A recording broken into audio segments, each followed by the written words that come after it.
আসসালামু আলাইকুম everyone, welcome back to my channel. আমি সঞ্জিদা নোভা। আমার প্রিভিয়াস টিউটোরিয়ালে আমি টাইম শিফটিং এবং অ্যাম্পলিটিউড শিফটিং সম্পর্কে ডিসকাস করেছিলাম।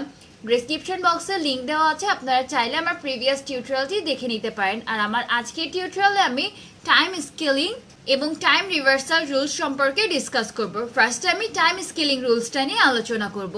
টাইম স্কেলিং এর ক্ষেত্রেও দুই টাইপের কেস হতে পারে। Case 1 either compression, case 2 expansion. আমাদের সাপোজ একটা এরকম ডায়াগ্রাম দেওয়া আছে, এক্স এক্সিসে টাইম এবং ওয়াই এক্সিসে এক্সটি, এবং আমাদেরকে ড্র করতে বলা হয়েছে ওয়াইটি ইকুয়াল টু এক্স এ টি। এক্ষেত্রে দুইটি কন্ডিশন হতে পারে। Number 1 condition, A is greater than 0 but less than 1, তাহলে আমাদের এক্সপানশন হবে। আর যদি এ ইজ গ্রেটার দেন 1 হয় সেক্ষেত্রে কম্প্রেশন হবে। এবার আমি একটা এক্সাম্পল নিয়ে আলোচনা করব। সাপোজ আমাদের এই ডায়াগ্রামটি দেওয়া আছে এবং ড্র করতে বলা হয়েছে এক্স টোয়াইস টি। যেহেতু টোয়াইস টি, তার অর্থ হচ্ছে আমাদের এর ভ্যালুটা গ্রেটার দেন 1, তার মানে আমাদের এখানে কম্প্রেশন হবে। যেহেতু এটা টাইম স্কেলিং, এজন্য আমাদের অ্যাম্পলিটিউডে কোনো চেঞ্জ আসবে না, বাট যে টাইম এক্সিসটা আছে টাইম এক্সিসের ভ্যালুটা আমাদের চেঞ্জ হবে। অর্থাৎ এখানে যে -2টা ছিল, এই -2কে আমাদের 2 দিয়ে ডিভাইড করতে হবে এবং এই 2কেও আমাদের 2 দিয়ে ডিভাইড করতে হবে। তাহলে আমাদের ভ্যালুটা কত আসবে? লোয়ার লিমিটটা তখন হয়ে যাবে -1 এবং আপার ভ্যালুটা হয়ে যাবে 1।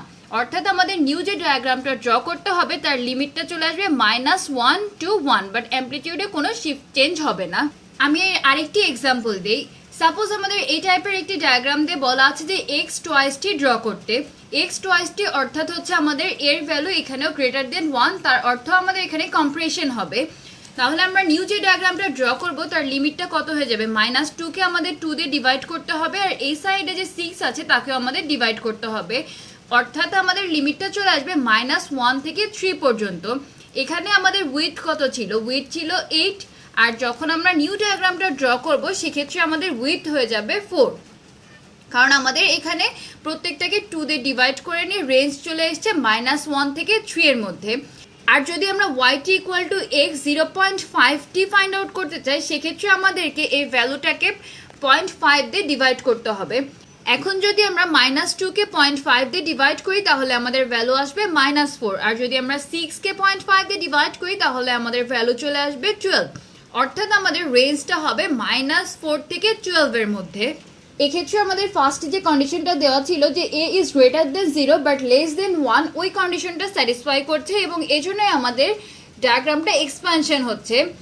অর্থাৎ -4 থেকে এখন 12 পর্যন্ত চলে গেছে। আর উইথ তাহলে আমাদের এখানে কত আসছে? উইথ আসছে 16। এই প্রবলেমগুলো সলভ করার সময় আমাদের জাস্ট এই কন্ডিশন দুটো একটু মাথায় রাখতে হবে। আর যেহেতু এটা টাইমের স্কেলিং, এজন্য এক্স এক্সিসের ভ্যালুটাকে আমাদের যে ভ্যালুটা দেওয়া থাকবে এর ওই ভ্যালু দিয়ে ডিভাইড করতে হবে। এবার আমি টাইম রিভার্সাল রুলসটা নিয়ে ডিসকাস করব। টাইম রিভার্সাল রুলের ক্ষেত্রে অরিজিনাল যে সিগন্যালটা আছে ওই সিগন্যালটাকে ওয়াই এক্সিসের সাপেক্ষে ফোল্ড করে দিলে আমরা যে নিউ সিগন্যালটা পেয়ে যাই। এজন্য একে অনেক সময় ফোল্ডিং সিগন্যাল বা রিফ্লেকশন সিগন্যালও বলা হয়, কারণ আমরা এই যে ডায়াগ্রামটা আছে তার মিরর ইমেজ নিলে যে ডায়াগ্রামটা পাবো ওইটাই আমাদের ফোল্ডিং সিগন্যাল, অর্থাৎ অরিজিনাল সিগন্যালের মিরর ইমেজ। আমরা আয়নাতে কোনো কিছু দেখলে কি জাস্ট অপোজিট দেখি, এক্ষেত্রেও সেম কাজই হয়। সাপোজ আমাদের মেইন যে ডায়াগ্রামটা দেওয়া ছিল ওই ডায়াগ্রামটা এরকম দেওয়া ছিল যে 0 থেকে 2 পর্যন্ত লিমিট, আমাদের আপার ডিরেকশনও 0 থেকে 2 পর্যন্ত লিমিট। তাহলে যখন আমরা টাইম রিভার্সাল রুল অ্যাপ্লাই করব তার অর্থ হচ্ছে নিউ সিগন্যালটা ওয়াই এক্সিসের রেসপেক্টে অরিজিনাল সিগন্যালের রিফ্লেকশন। এবার আমি আরেকটা এক্সাম্পল নিয়ে ডিসকাস করি। সাপোজ আমাদের এই টাইপের একটি ডায়াগ্রাম দিয়ে ফাইন্ড আউট করতে বলা হচ্ছে যে এক্স মাইনাস টিটা কেমন হবে। তাহলে এখন আমরা এটাকে কি করব? জাস্ট আমরা মিরর ইমেজ করে দিব। তাহলে আমাদের ডায়াগ্রামটা কি এরকম চলে আসবে। যে ভ্যালুটা 4 এ ছিল ওই ভ্যালুটা এখন আমাদের -4 এ চলে আসবে, আর যেটা -2 তে ছিল ওই ভ্যালুটা আমাদের 2 তে চলে আসবে। অর্থাৎ সিগন্যালটা জাস্ট ফোল্ড হয়ে গেছে। আপনাদের জন্য ছোট্ট একটা হোম টাস্ক থাকবে। এই সিগন্যালটাকে যদি আমরা এক্স -3 ড্র করতে তাহলে সিগন্যালটা দেখতে কেমন হবে এটা আপনারা নিজেরা একবার ট্রাই করবেন।